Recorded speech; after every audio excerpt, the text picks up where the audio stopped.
Pakai hati kita, pakai hati kita. Hai sahabat hati, selamat datang di podcast Pakai Hati Kita. Jadi hari ini kita bakal ngobrol barengan sama cewek cantik, suaranya bagus, prestasinya juga luar biasa. Apalagi kalau misalkan sahabat hati ngedengerin pas lagi opening tuh ada theme songnya. Bagus banget kan? Nah langsung aja, please welcome True. Hello.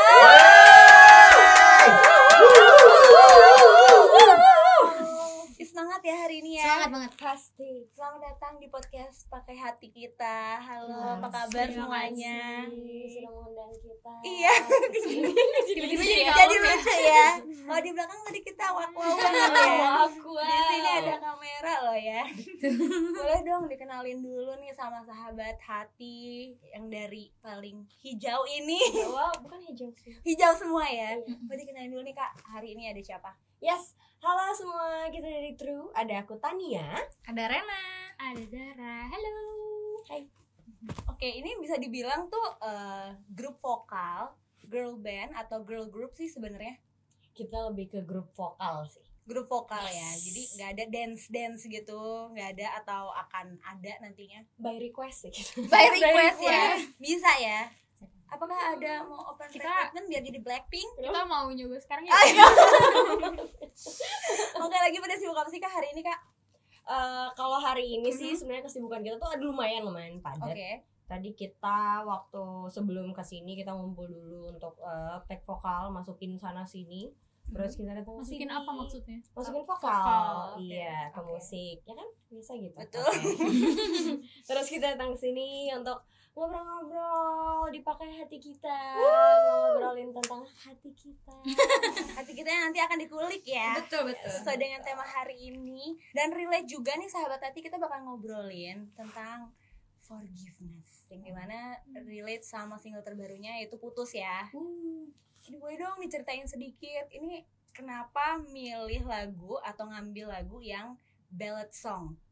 Kan ada nih kayak kita pengennya happy song atau ballad song.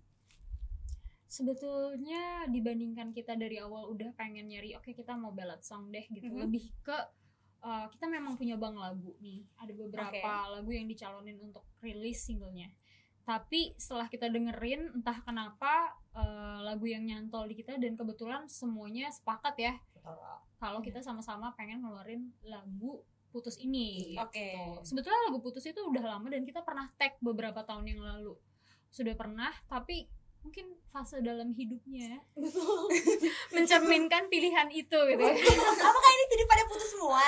Apa gimana nih? Boleh dong dikasih tahu. Tapi pasti udah pernah putus kan. Iya. Walaupun sekarang pasti Iya. udah ada yang pernah ngalamin Udah ngerasain putus gitu kan.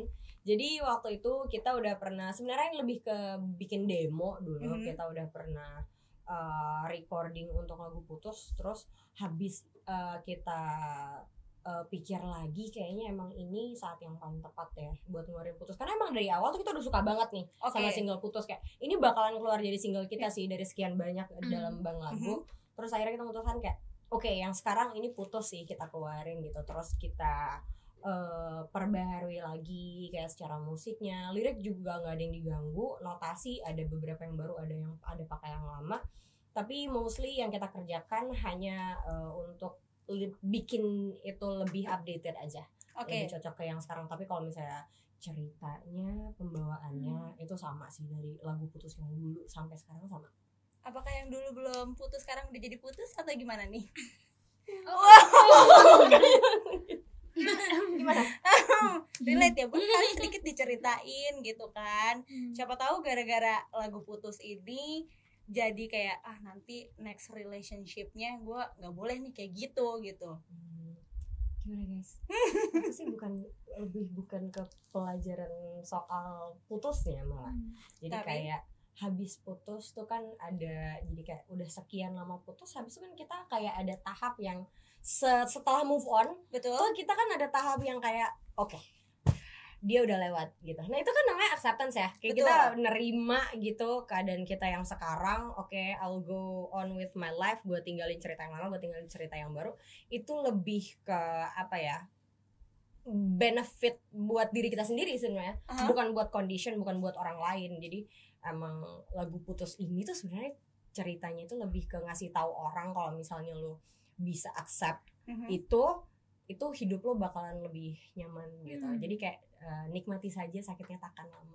Oke, ini pernah nggak sih ngalamin yang dimana rasa sakit hati sama seseorang, tapi nggak selalu harus pacaran juga kan, mungkin sama sahabat sendiri, sama orang tua, atau mungkin bahkan sama orang yang kayaknya baru kenal, terus tiba-tiba udah ngejudge dari omongan itu kan bisa nimbul yang namanya rasa sakit hati. Pernah nggak sih ada pengalaman kayak gitu?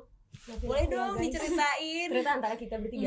Siapa tahu pas lagi kumpul-kumpul juga satu sama lain kayak pernah pasti ya yang namanya cekcok atau clash juga gitu. Pernah atau enggak? Gimana nih? Pernah lah pasti. Dia tadi udah ada suara-suara gitu Suara-suara ya. iya sedikit gitu. Silahkan. Gitu. Ya pasti pernah lah ya, nggak mungkin nggak ada orang yang nggak pernah sakit hati, itu nggak mungkin. Ya kan Beb? Ya kan? Tolong bantu aku. Kalau aku sih pernah ke teman, pernah juga ya sometimes ke orang tua gitu kan. Terus ya ke pacar juga, ya dong. Ya gitulah pernah. Oh, dari katanya sendiri ada nggak sih pengalaman-pengalaman yang sampai sekarang ngeganjel di hati yang aduh kayak gue nggak bisa move on gara-gara masalah ini nih gitu? Kalau aku ya, aku tuh tipe orang yang sebenarnya bisa dibilang kekurangan sih. Aku itu gampang banget reaktif sama suatu keadaan.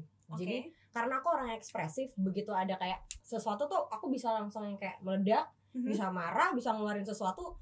Tapi ketika aku pulang atau aku malam gitu kan, lagi mikir gitu kan kayak tadi gue salah deh ngomong gitu. Ya walaupun aku misalnya sakit hati gitu. Walaupun aku tadi hurt, tapi kayak harusnya kayak reaksi gue nggak gitu deh gitu. Aku sering kayak gitu.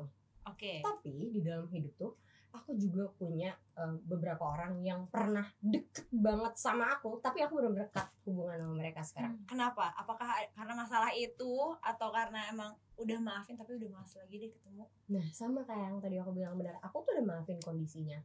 Aku cerita yang dulu tuh aku udah merasa itu nggak berpengaruh sama hidup aku sekarang, tapi aku nggak mau dealing sama mereka lagi gitu, sama ini orang. Ada dua orang, different case ya, beda cerita. Yang satu mantan pacar, yang satu mantan sahabat. Aku yang sahabat nih, aku sahabatan banget sama dia waktu kuliah. Semua orang satu kampus, like literally mungkin satu fakultas gitu ya, tahu kalau misalnya kita kemana-mana berdua gitu. Ini temennya Tania. Paket gitu. lengkap ya. Betul gitu kan. Kalau di mana ada saus tomat, itu saus sambal gitu kan. Nah jadi di suatu hari aku ngerasa kayak dia tuh ada berubah gitu. Terus waktu dia berubah, awalnya aku kasih tahu sama dia, karena aku sering banget bahkan ke teman-teman aku juga, mereka aku tuh sering jadi temen yang kayak jangan gitu tahu, gini gitu.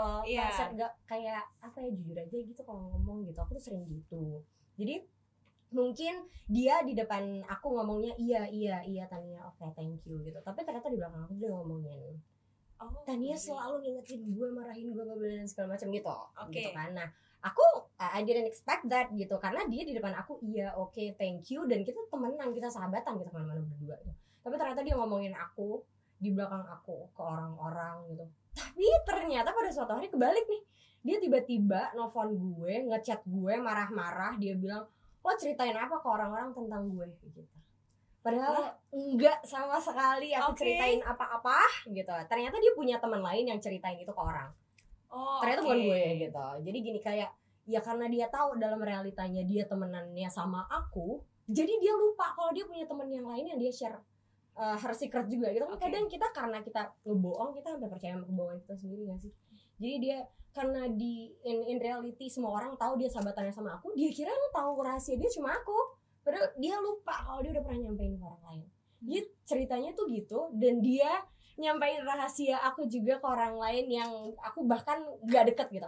Aku kenal tapi aku gak deket, dan dia ceritain rahasia aku. Dia kayak balas dendam ke orang yang salah. Ternyata yang salah bukan gue gitu. Tapi waktu itu dia beberapa hari kemudian setelah dia marah-marah sampai maki, dan itu waktu itu kita mau recording. Ya aku tahu. Jadi aku nangis di studio because she was my best friend. Bener-bener se-best friend itu. Rena kenal, udah pernah aku ajak kenalan sama Rena. Pernah nginep tempat aku juga. Pernah nginep tempat Rena barengan gitu. ya, dan aku nangis, benar-benar nangis. Hari itu aku nggak bisa recording gara-gara kayak patah hati, lebih kayak putus sama pacar, tau gak? Kayak gitu, karena kemana-mana berdua kan. Terus tapi mulai hari itu, walaupun dia 4 hari kemudian dia minta maaf, tapi aku ngerasa kata-kata dia pada saat itu udah nggak bisa bikin aku balik lagi gitu. Tapi udah kita jalan separate ways, walaupun kita masih satu kampus, tapi kita udah nggak ngobrol lagi. Aku sama sekali sudah tidak pernah mengikut campuri semua urusan kehidupan dia. Dia pernah datang ke aku terus bilang, kenapa sih kita sekarang gini gitu. Terus satu-satunya kalimat yang bisa aku sampaikan adalah kayaknya ya memang gini, kita nggak cocok temenan. Gitu. Sedih banget. Dia waktu itu nangis, tapi ya aku juga udah nggak bisa nangis lagi, masa-masa nangis gue udah lewat. Nah itu tuh maksud lu, waktu itu aku nangis, tapi sekarang udah nggak. Look at me, move on gitu loh. Gitu, aku move on, tapi bukan berarti aku mau mengulangi lagi temenan sama kamu, baikan sama kamu gitu. Ya udah, sampai di sini. Oke, tadi kita udah ngobrolin soal sahabat ya.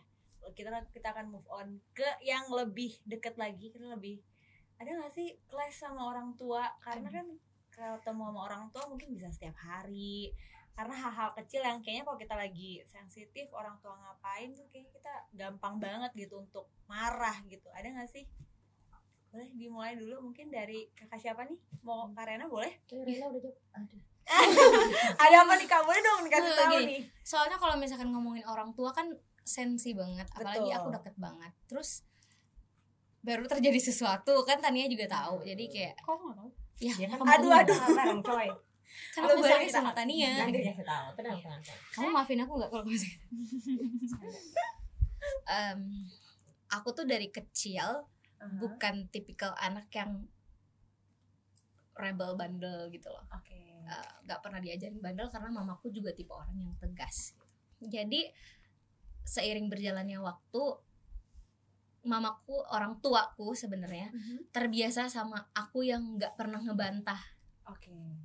Jadi kayak, kamu harus gini ya, oke. Kamu nyanyi ya, oke. Kamu nanti pulang sekolah langsung pulang ya, oke, gitu.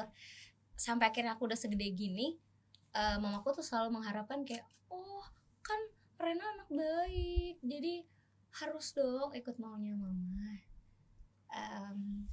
Aku belum pernah nyampein ke mamaku, tapi nggak enak kalau nyampein. Gak apa-apa, mungkin disampaikan. Nanti jangan share link ke mamaku ya. Tante. Ya siapa tahu dengan menyebutkan apa yang ingin disebutkan, memberitahu isi hati seorang anak. Kan kadang-kadang orang tua tuh juga pengen tahu, tapi mungkin dia nggak ngerti gimana caranya ngobrol sama anaknya. Gitu. Benar. Tapi saking dekatnya aku tuh lebih banyak berkomunikasi dengan orang tuaku gitu loh. Jadi kalau ada yang salah dari mamaku biasanya aku sampein. Cuman nggak bisa terlalu nyampein gimana karena mamaku taunya aku anak baik. Jadi nggak ada yang salah dari mamaku. Tapi baik banget kan? Baik banget kok. Siapa? Yang nanya. Kamu. Terus papaku tuh orangnya temperamen. Dari dulu aku kecil gitu. Jadi aku pernah ngerasain yang namanya dipukulin dengan cara yang gak wajar. I'm sorry dad. Gitu. Jadi aku tuh sebenarnya sampai aku umur 20-an punya sedikit apa namanya ya, kayak bukan dendam, apa istilahnya? Ya kalau di agamaku istilahnya kepahitan gitu loh. Sama my dad.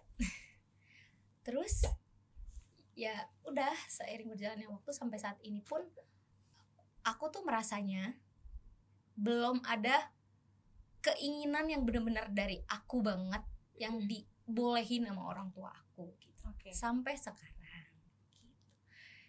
Itu terlalu menyakitkan buat aku. Tapi nggak mau nangis karena udah gede. Siapa tahu mungkin bisa lebih lega juga kalau nangis ya. Enggak, kalau nangis jadi keterusan. Gitu lah pokoknya ya. Hal apa sih yang pengen disampaikan Kak Rena ke orang tua yang kayak aku pengen banget ngomong ini tapi aku nggak bisa nyampein ke orang tua karena mungkin aku bingung nih gimana cara menyampaikannya, apakah kata-kata aku terlalu sakit untuk orang tua denger atau seperti apa?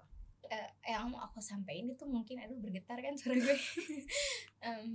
Kayak aku rasa udah cukup aku belajar untuk membuat mama sama papaku, mama dan dediku untuk percaya gitu kalau aku tuh nggak akan ngapa-ngapain yang merusak nama baik kalian gitu. Jadi for now mungkin belajarlah untuk terus lebih mempercayai aku. Percaya aja kalau aku nggak akan ngapa-ngapain, udah gitu. Kayak aku sudah cukup membuktikan kalau aku ini nggak akan begitu gitu. Aku nggak akan ngelakuin hal yang kalian pikir jelek gitu. Jadi soalnya nih kadang aku ngerasanya kayak aku nggak tahu ya apakah ini terjadi sama semua anak, dan aku nggak tahu apakah aku akan one day akan jadi orang tua yang seperti itu juga. Aku harap enggak. Cuman aku merasanya kadang entah nggak cuma aku, tapi orang tua tuh selalu berpikir semua hal yang menyenangkan hati orang tua itu adalah benar. Even itu salah gitu. Tapi giliran hal yang jelek sekalipun tetapi itu nyenengin hati orang tua, itu tuh benar. Iya kan? Iya dong. Jadi sometimes mungkin tanpa sadar itu udah nyakitin hati anaknya, tapi nggak sadar aja gitu. Belum tersadar. Boleh kalau dari Kak Tania sendiri ada nggak sih yang dilakuin orang tua sehingga kayak Kak Tania nih ngebekas banget di hati gitu? Aku tuh, kalau mau ngomongin cerita orang tua ya, aku itu sebenarnya tuh dari kecil hidup di dalam keluarga yang cukup keras sama anaknya. Kalau mau diceritain sebenarnya gini, dulu tuh aku tinggal di daerah konflik. Papaku itu adalah papaku dari kepolisian. Terus dulu tuh tugasnya di daerah konflik dari aku kecil, bahkan dari papa belum menikah sampai nikah. Terus anak-anak kecil tuh kita masih tinggal di daerah sana. Dulu kita di daerah Aceh tinggalnya. Terus mungkin ketika di daerah Aceh tuh aku nggak TK karena papa nggak bolehin aku keluar karena emang daerah konflik kan, emang nggak aman itu. Terus tapi itu kayaknya itu kebawa sampai masa-masa aku SD, aku SMP gitu. Aku dulu nggak boleh main sama temen yang keluar gitu, nggak boleh pulang sekolah ya langsung ke rumah gitu. Kayak aku ngerasa semua yang harusnya dilakuin sama anak SD malah kurang gitu kalau buat aku kurang main gitu. Sampai di masa SMP kelas 3 SMP tuh udah mulai punya waktu lain selain sekolah, yaitu bimbel. Jadi ada kegiatan lain ya. Betul. Nah tapi aku menyalahgunakan waktu buat bimbelku itu, yang harusnya aku bimbel aku cabut, aku bolos main sama teman-teman aku masih pakai baju seragam sekolah, seragam SMP. Aku pulangnya jam 12 malam. Tapi waktu itu aku bilangnya tuh aku pembelaannya bukan yang kayak karena aku pengen main, enggak, tapi aku nggak betah di rumah. Jadi yang bikin aku pengen keluar bukan karena di luar lebih menarik, tapi karena di rumahnya yang aku gak nyaman. Kondisi dalam rumahnya justru yang buat kita kayak berontak ya. Betul.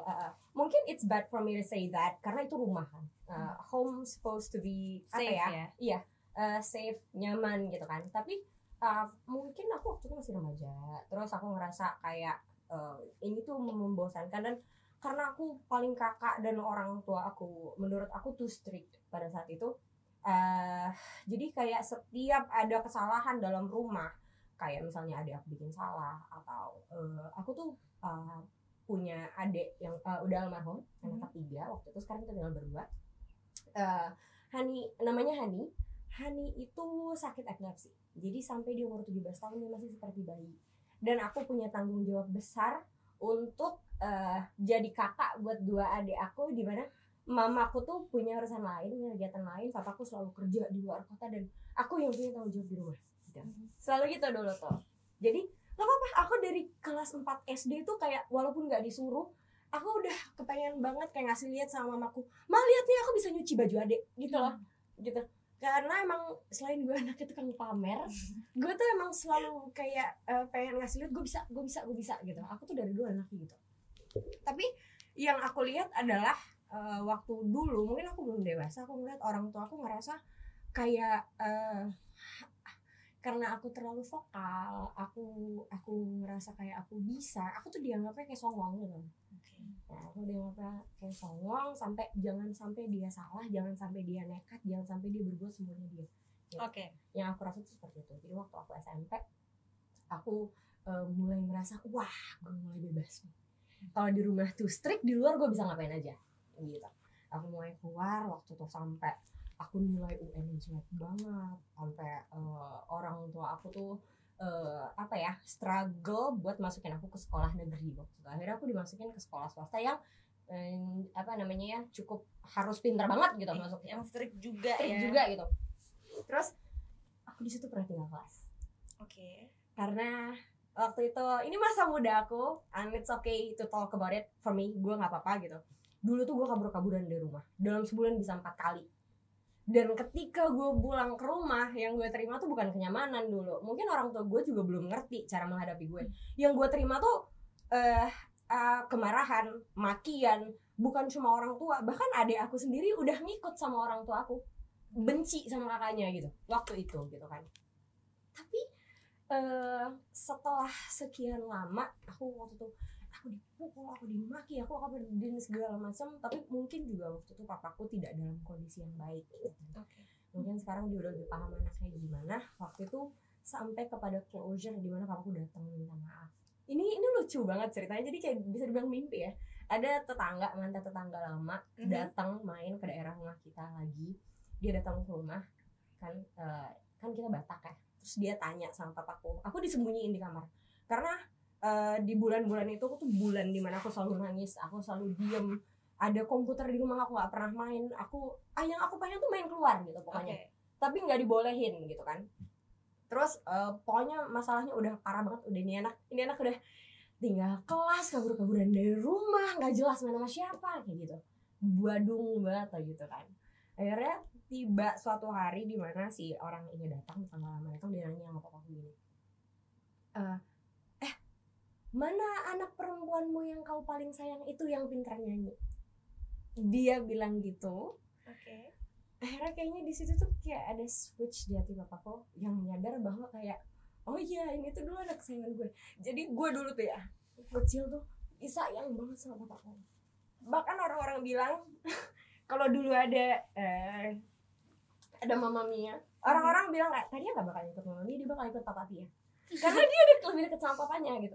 Tapi ketika gue remaja, gue beranjak dewasa, malah yang sering gontok-gontokan sama gue tuh papa. Aku dipukul pernah, aku ditendang pernah, tapi aku nggak pernah bisa benci sama papaku, nggak pernah sampai hari ini. Karena dengan baiknya dia waktu itu. Karena kalau orang marah kita nggak ngerti juga ya, karena aku juga gitu orangnya. Kayaknya aku turunan dari papa. Papaku datang masuk ke kamar, dia minta maaf, dia minta ampun sama aku. Dia bilang kayak maafin papa ya gitu, maafin papa selama dia beranjak dewasa, dari remaja ke dewasa itu bukannya dibimbing sampai mengajar. Dia bilangnya gitu. Dari hari itu tuh aku memutuskan untuk yang dulunya aku kepengen banget hidup bandel, aku tinggalin semua teman bandel aku nggak main sama mereka lagi. Aku bilang sama papa, aku kepengen punya kegiatan baru. Terus papa nemenin aku ke setiap lomba nyanyi aku. Bahkan aku dulu kerja nyanyi di weddingan waktu aku SMA, ditemenin sama papaku. Mereka nontonin aku nyanyi ke kawinan orang. Yang biasanya tuh kalau yang namanya di kawinan orang kan nggak, kalau bukan tamu ya nggak datang gitu. Mereka nemenin berdua, mereka ikutin aku lomba. Dan mulai hari itu papa bilang kita buka lembaran baru. Papa pindahin kamu sekolah. Jadi dia pindahin aku sekolah, dari sekolah pilihan dia yang too strict itu, aku dipindahin ke sekolah lain yang lebih enak, lebih nyaman, dan dia bolehin aku berkegiatan di luar. Mulai hari itu, dari aku umur itu tahun 2011 I guess, kalau nggak salah 2010-2011 aku kelas 1 SMA. Sampai sekarang aku ngerasa papaku sama mamaku punya kepercayaan penuh sama anaknya. Itu semua tuh berubah banget. Jadi sebenarnya tuh ya asking for forgiveness and being merciful itu tuh bakalan impactful banget loh buat hidup. Karena kayak hubungan yang tiap hari gue berbulan-bulan hubungan gue nggak baik, Tapi sekali bokap gue minta maaf sama gue, itu benar-benar ngerubah gue secara semua pandangan. Gue tuh sampai yang kayak gue janji mulai sekarang apapun yang gue jalanin dalam hidup gue bertanggung jawab agar hasilnya bagus, biar nggak malu-maluin kalian lagi gitu. Jadi kadang kalau misalnya kita berlaku tidak baik ke orang lain, walaupun intensi kita baik ya, walaupun niat kita baik kayak yang aku lakukan sama temanku, tapi memang mungkin kadang kalau cara penyampaiannya beda atau dianggapnya salah, itu bakalan beda sih gitu. Jadi sebenarnya salah ngomong aja tuh udah cukup buat bikin kita harusnya minta maaf. Betul. Gitu. Setuju. Apakah menurut Tru memaafkan diri sendiri itu segampang membalikan telapak tangan atau seperti apa sih sebenarnya? Memaafkan diri sendiri ya.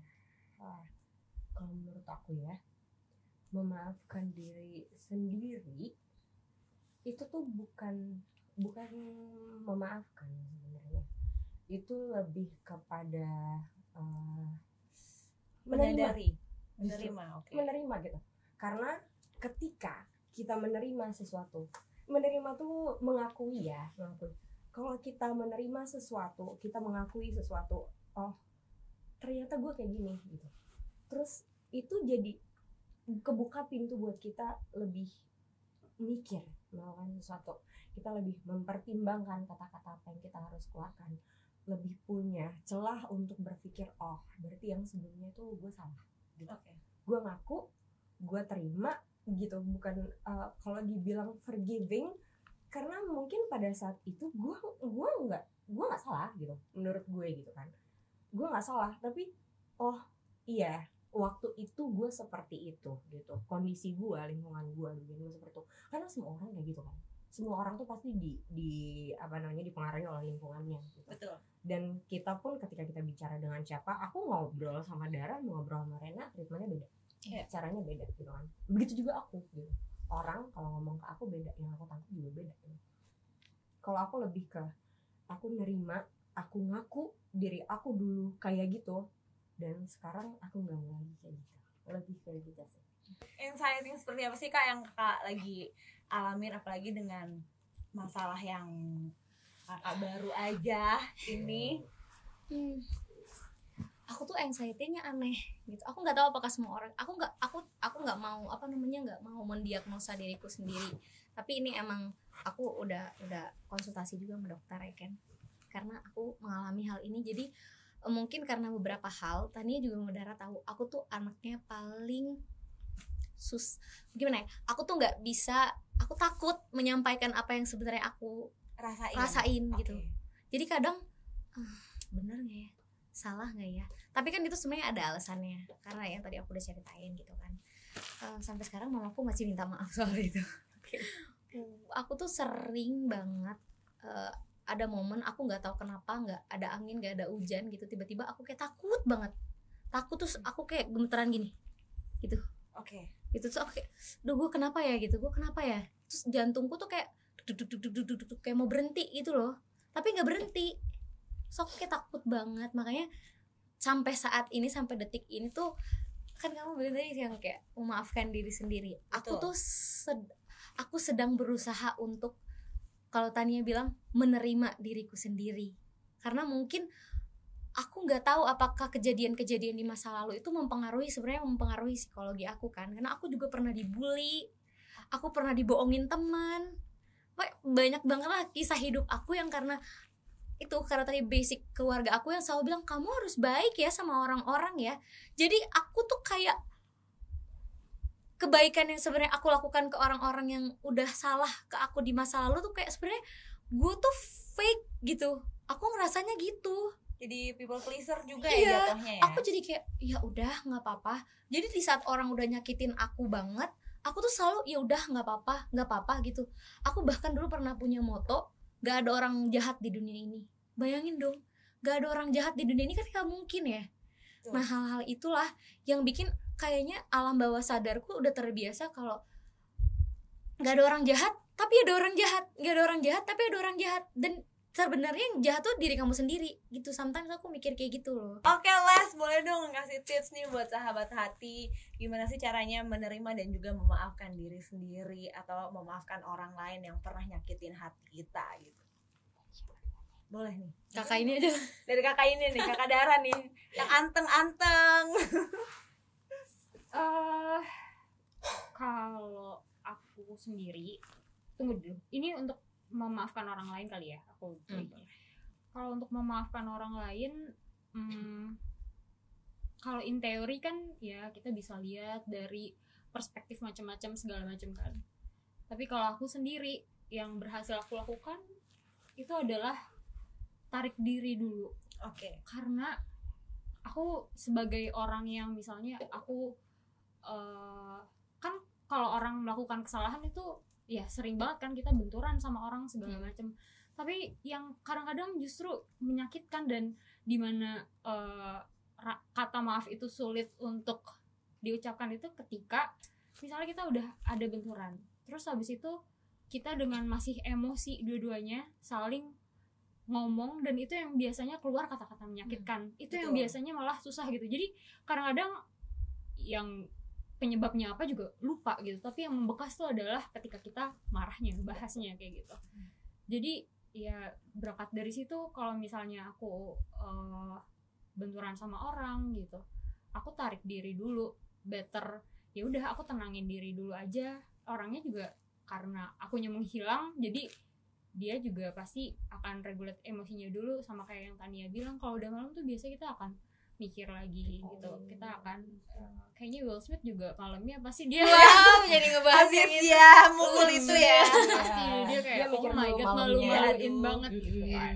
Jadi ya tarik diri, ntar ketika kita beresin masalah itu ya bakal udah selesai emosi kita, udah nggak ada yang meluap-luap, nggak ada menyakitkan. Emang bener-bener ngomongin untuk mencari jalan keluar gitu. Kalaupun nggak ngomongin ya kita kan sebetulnya forgiveness itu lebih ke untuk kita sendiri sih daripada untuk orangnya gitu. Jadi kalau kita pengen diri kita enak ke depannya, kalau kita tahu prioritas kita apa, itu akan datang sendiri gitu setelah kita menarik diri tadi. Oke teman-teman, terima kasih banyak sudah main-main ke podcast Pakai Hati kita hari ini, udah sharing-sharing juga. Jangan bosan buat main-main lagi ke sini. Kita udah janjian kan nanti ke Bandung. Iya, nanti kalau ke Bandung ngabarin. Wow, jadi gosip di belakang. Kuliner. Oke, sekali lagi terima kasih banyak ya teman-teman True. Dan sahabat hati, jangan lupa untuk follow semua sosial medianya podcast Pakai Hati kita. Ada mulai dari Spotify, ada YouTube, Instagram, dan juga TikTok. Pokoknya harus di turn on notification karena banyak banget yang harus kalian tungguin. Oke, sekali lagi terima kasih banyak sahabat hati. Teman-teman True, boleh dong ditodong ya hari ini buat nyanyi ya. Bebas deh apa aja buat penutup kita hari ini di podcast Pakai Hati kita.